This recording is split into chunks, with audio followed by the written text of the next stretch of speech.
Oregon has crossed a line that no one wanted to see.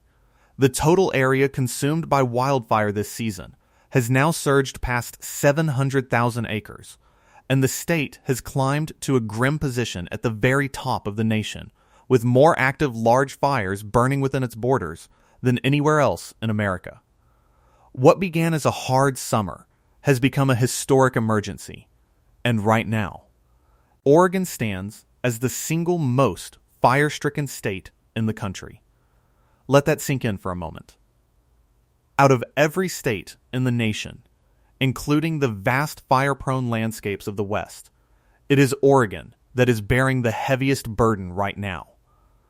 It is Oregon whose skies are the most choked with smoke, whose firefighters are the most stretched, whose communities are facing the most simultaneous threats. Passing 700,000 acres is not just a number on a report.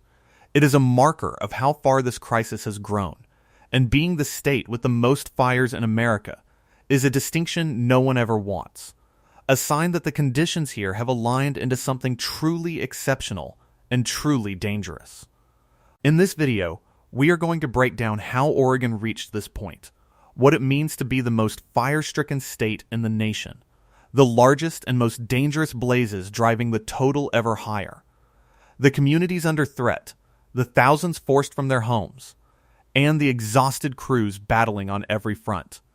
We will explain why Oregon in particular has been hit so hard, and what the days ahead may hold. And most importantly, we will talk about what people in the fire zones need to know to stay safe. This is a fast-moving, record-setting emergency, so stay with us, because understanding what is unfolding across Oregon right now matters. Whether you live in the path of these flames or simply want to grasp the true scale of what this state is facing. Hashtag the state at the top of the nation to understand the weight of this moment. You have to understand what it means for a single state to lead the entire country in active wildfire. At any given time during fire season, blazes burn across many states, and the national firefighting system pools its resources, sending crews, aircraft, and equipment to wherever the need is greatest. When one state rises to the top of that list, it means that state is drawing an outsized share of the nation's attention and resources, and that its situation has become severe enough to stand out even against a backdrop of fires burning elsewhere. For Oregon to hold that position, with more large fires than any other state and a burned area past 700,000 acres, tells you that the conditions here have reached a genuinely exceptional level. It is not that Oregon is the only state facing fire. It is that Oregon, right now, is facing the most of it, a concentration of active blazes so heavy that it has pushed the state to the front of the entire country's fire picture. And that ranking carries real consequences, because it means the demand on firefighting resources within Oregon is immense, and the competition for the crews and aircraft that everyone needs is fierce. Crossing 700,000 acres while holding that top position paints a picture of an emergency still very much in motion. This is not the aftermath of a disaster being cleaned up. It is an active, ongoing crisis, with the fires continuing to burn, the acreage continuing to climb, and the state continuing to shoulder the heaviest fire burden in the nation. Every day that the conditions remain extreme, that burden grows, and the numbers that already sound staggering are pushed even higher. Hashtag the largest fires driving the heaviest concentration of this emergency has fallen on Central Oregon. The high country and canyon lands east of the Cascade Mountains, where a landscape of juniper, sagebrush, dry grass, and scattered timber has become a tinderbox. Here, several of the largest and most dangerous fires are burning, feeding on parched vegetation and driven by wind and heat into fast-moving walls of flame. But the crisis has not stayed in one place. Fires are burning in the forests near the great volcanic peaks of the Cascades, across the eastern rangelands, and in scattered pockets throughout the state, each a separate front contributing to that record-setting total. Among the giants of this emergency is a sprawling complex of fires that has grown across a vast stretch of central and north-central Oregon, charring an area so large it would be a major disaster in almost any ordinary year. A complex, in firefighting terms, is a group of fires managed together under a single command because they burn in the same area. And this one grew from multiple ignitions that spread and merged across the dry landscape into a single interconnected monster. The terrain makes it brutally hard to fight, a country of steep canyons, rolling hills, and remote rangeland, where roads are few and much of the battle has to be waged from the air, with tankers and helicopters dropping water and retardant, while ground crews carve fire breaks in punishing heat and thick smoke. A single fire of this size is a huge share of the state's total on its own. Elsewhere, fast-moving fires have torn toward populated areas with frightening speed. In the region around Warm Springs and Madras, a rapidly intensifying blaze forced some of the most urgent evacuations of the entire emergency, striking hard at communities including the lands of the Confederated Tribes of Warm Springs, where the threat is not just to vegetation, but to homes, history, and the fabric of a community's life. This fire changed direction and intensity with alarming speed and has already taken homes, a devastating reminder of how quickly a distant column of smoke can become an immediate, life-threatening emergency. Fires burning in the forested high country near Mount Hood have forced their own evacuations as flames climbed through timbered slopes. And another Central Oregon blaze grew toward the scale that firefighters call a megafire, the truly enormous events that consume 100,000 acres or more. Add all of these together, along with the many smaller fires scattered across the state, and you arrive at that historic figure of more than 700,000 acres burned. Hashtag why Oregon has been hit so hard it is natural to ask why Oregon, of all states, has risen to the top of the nation's fire picture. And the answer lies in a combination of conditions that have come together here with particular force. The first and most immediate factor is the weather. Wildfires thrive on heat, dryness, and wind. And this stretch of summer has delivered all three across Oregon in punishing abundance. Prolonged heat has baked the landscape, driving the moisture out of the vegetation and turning grass, brush, and timber into ready fuel.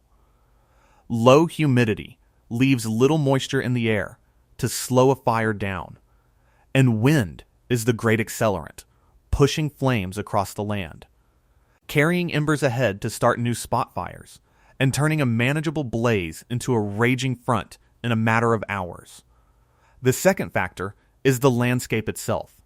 Much of Oregon, especially the drier country east of the Cascades, is naturally prone to fire, and years of drought and dryness have left the vegetation especially parched and primed to burn. The fuels are cured and abundant, loaded with the raw material for disaster and waiting only for ignition.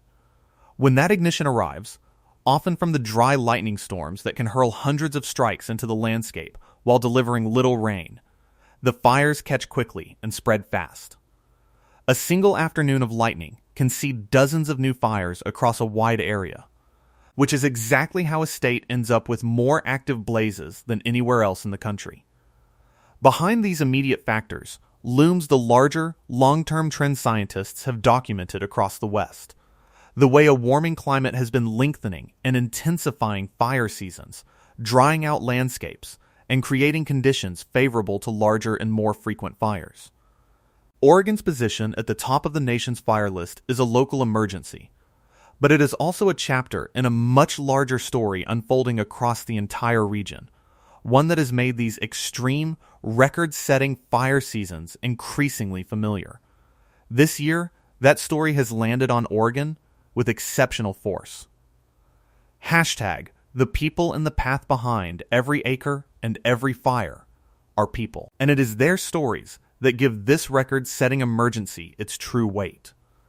Across Oregon, thousands of residents have been placed under evacuation orders, uprooted from their homes and thrust into frightening uncertainty. Oregon's evacuation system uses 3 levels that have become grimly familiar to those who live in fire country. Level 1 means be ready, aware that danger exists and preparing to leave.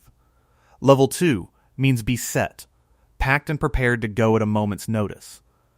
And Level 3, the most severe, means go now, leave immediately. Do not wait. Your life is in danger, and every second counts. As the fires have grown, all three levels have rippled across the state, and the most severe go now orders have sent families racing out of their homes with whatever they could grab in the final moments. Imagine that reality. You look out your window and see the sky glowing orange, the smoke thickening, ash beginning to fall. The alert comes through telling you to leave immediately. You have minutes to gather your children, your pets, and your most irreplaceable belongings, and to get out while the roads are still open. You drive away not knowing if you will ever see your home again, joining a line of frightened neighbors fleeing the same advancing threat. For some, the worst has already come to pass. Homes have been lost in this emergency, families returning to find nothing but ash and rubble where their lives once stood. The loss of a home is not just the loss of a building. It is the loss of a lifetime of memories, of photographs and heirlooms, and the small, irreplaceable things that made a house a home. And for the many thousands still under evacuation orders, living in shelters, hotels, or with friends and family, there is the agony of waiting, of watching the maps and praying the flames turn away. Evacuation is not simple either, especially in rural areas where distances are great and roads are few. For the elderly, for people with disabilities, for those without reliable transportation, for families with livestock, the challenge of getting out safely can be immense, and a fast-moving fire leaves precious little margin. The exhausted front line standing between these fires and the towns in their path is a force of firefighters whose endurance almost defies belief. These are the men and women working brutal shifts in punishing heat, breathing smoke, hiking into rugged country with heavy gear, and putting themselves directly in harm's way to protect people they have never met. When a state leads the entire nation in active fires, the demand on these crews becomes almost inhuman, and the toll it takes on them, physically and emotionally, is enormous. Firefighting on this scale is a massive, coordinated operation involving hand crews cutting fire breaks, engine crews defending homes, helicopters and air tankers attacking from above, bulldozers carving lines, and a vast support network sustaining it all. But when a state holds the most fires in the country, even this formidable force gets stretched past its limits. Crews are pulled from one fire to another as priorities shift. Resources requested from other states and regions take time to arrive. And with fires burning elsewhere too, the competition for them is fierce. Firefighters who have already worked long, exhausting assignments are asked to keep going as the crisis grinds on. And always there's the danger, because wildland firefighting is genuinely perilous work, and every crew member on those lines is accepting real risk to protect others. They are the human wall holding back the flames, and in a record-setting emergency like this, they are being tested as rarely before. The smoke that travels, one of the most far-reaching consequences of a fire emergency on this scale, spreads well beyond the flames, affecting people hundreds of miles from the nearest fire line. That consequence is smoke. When more than 700,000 acres are burning, they produce an immense volume of it, and that smoke does not stay put. It rises, spreads, and drifts on the wind across vast distances, degrading air quality over enormous areas and affecting the health of countless people who never see a flame. Wildfire smoke is genuinely hazardous. It is filled with tiny particles that can penetrate deep into the lungs and even enter the bloodstream. And breathing it can cause everything from irritated eyes and throats and coughing to far more serious effects, especially for vulnerable groups. Children, the elderly, pregnant women, and people with heart or lung conditions such as asthma are particularly at risk. And for them, a heavy smoke event can be dangerous or even life-threatening. When air quality plunges into the unhealthy or hazardous range, the guidance is to stay indoors, keep windows closed, use air filtration if possible, and avoid strenuous outdoor activity. The smoke from Oregon's fires has turned skies orange and gray across the region, reduced visibility. and blanketed communities in a choking haze, a constant visible reminder written across the sky of just how much is burning. Hashtag what residents need to know for anyone living in or near the fire zones. Knowing what to do is essential, and it can be the difference between safety and tragedy. The single most important principle is to stay informed and be ready to act quickly. Because these fires move fast and conditions can change in an instant. Pay close attention to official evacuation information and take it seriously.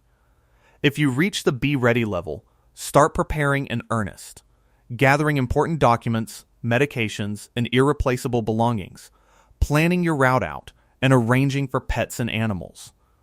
If you reach be set, be genuinely ready to leave at a moment's notice, with your vehicle packed and pointed toward the exit. And if you are ever told to go now, do exactly that, immediately, without hesitation and without stopping for more things. No possession is worth your life, and the people who get hurt in wildfires are too often those who waited too long or went back for one more thing. Prepare before any order arrives. Have an emergency kit ready with water, medications, important documents, a change of clothes, and supplies for children and pets. Know multiple routes out of your area in case the primary road is blocked. Keep your vehicle fueled during fire season. Sign up for local emergency alerts so warnings reach you quickly. And talk with your family about a plan so that if you are separated when an emergency strikes, everyone knows where to go. For those with livestock, plan early. Because moving animals takes time you may not have once a fire is close. Protect yourself from the smoke as well, staying indoors when air quality is poor, sealing your home against the outside air, and taking special care of the very young, the very old, and those with health conditions. And look out for your neighbors, especially those who may need help evacuating, because in an emergency like this, communities survive by taking care of one another. Hashtag the days ahead as this record-setting emergency continues. The crucial question is what comes next. And the honest answer is that much depends on the weather. Fire seasons live and die by conditions, and the difference between fires that keep growing and ones that firefighters can finally corral often comes down to a shift in temperature, humidity, and wind. A break in the heat, a rise in moisture, a calming of the winds. Or, best of all, a soaking rain can give crews the opening they need to gain ground. But continued heat, wind, and dryness can drive further growth and push the total even higher beyond 700,000 acres, which is the very real danger with a landscape this primed to burn. Firefighters and emergency managers will keep working around the clock, prioritizing the protection of lives and homes, calling in resources from wherever they can be found, and adapting their strategy as the fires and the weather evolve. Some of the fires burning now will eventually be contained. Others may continue to grow. New fires may emerge. And through it all, the communities of Oregon will continue the hard work of enduring, of evacuating and sheltering and supporting one another, and eventually of returning and rebuilding when the flames finally pass. It is worth remembering, even now, that Oregon and the broader West have faced fire before and have always found the strength to recover. Landscapes regrow. Communities rebuild. People help one another through the worst of it and emerge on the other side. For now, though, Oregon stands at the top of the nation's fire picture. More than 700,000 acres burned, more active large fires than any other state in America, thousands of people displaced, homes lost, and a firefighting force pushed to its limits. This is one of the most serious wildfire situations the state has faced. A historic siege of flame and smoke that has transformed the landscape and upended countless lives. Our thoughts are with everyone affected, with the families who have lost so much, with those still waiting to learn the fate of their homes, and with the brave crews on the front line. If you are in the fire zone, stay alert, stay ready, and stay safe. Listen to the officials, heed the orders, and do not take chances with these fast-moving flames. And to everyone watching, keep the people of Oregon in your thoughts as they face down this record-setting emergency and hold on to the hope that cooler days and calmer winds will soon bring this weary state the relief it so desperately needs.